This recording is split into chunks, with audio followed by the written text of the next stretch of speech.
My name is Tony and I'm one of the founders here at CleanBrowsing. Today, I'd like to give you a demo of the CleanBrowsing platform.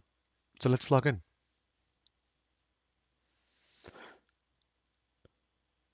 When you first log in, you'll be greeted with an orientation dashboard. This dashboard gives you a different information pertaining to the network, from the number of requests per hour being pushed out, to the requests per day, to associated DNS request types or the specific records being requested.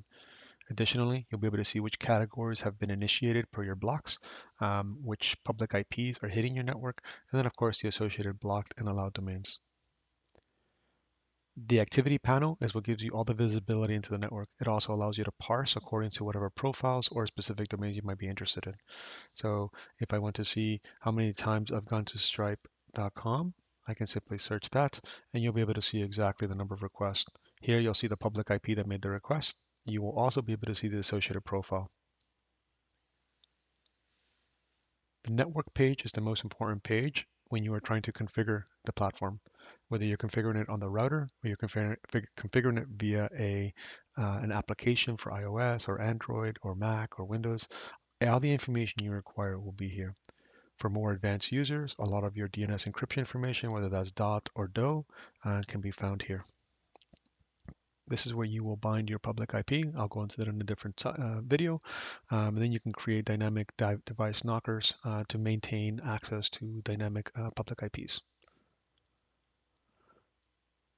The categories and filters is where you have the ability to leverage some of our predefined filters. It's not something you need to use, but it's something that makes your life a lot easier. Here we have a total of about 19 different filters that we've created over the past few years to make life easier.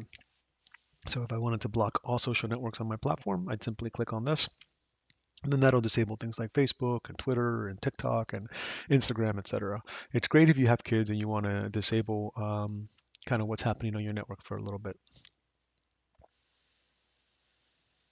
Custom domains is a pretty powerful page when you want to tune your network beyond what the predefined filters provide.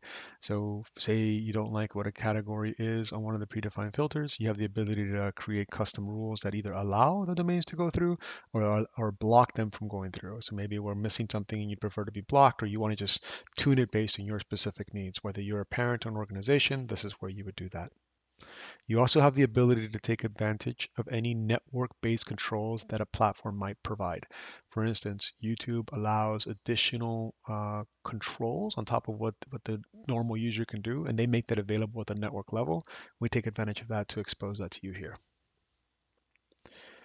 Data retention is simply for those that want to have access to their logs. You have the choice to go back up to forward up to 90 days, or you can have total privacy. So data that isn't tracked can't be hacked. That's our basic philosophy. So if you hit total privacy, we won't be able to see anything, and you won't be able to see anything. Block pages are exactly what you would expect them to be. So if somebody hits a page that you've chosen not to show, you would have the ability to click standard block page or annex domain, and then when the user visits a page that they shouldn't, they'd be blocked with, would they be greeted with a page similar to this. API access is for the pro accounts and up. This is for those that want to have the ability to make configuration changes to the dashboard without actually having to log into the dashboard.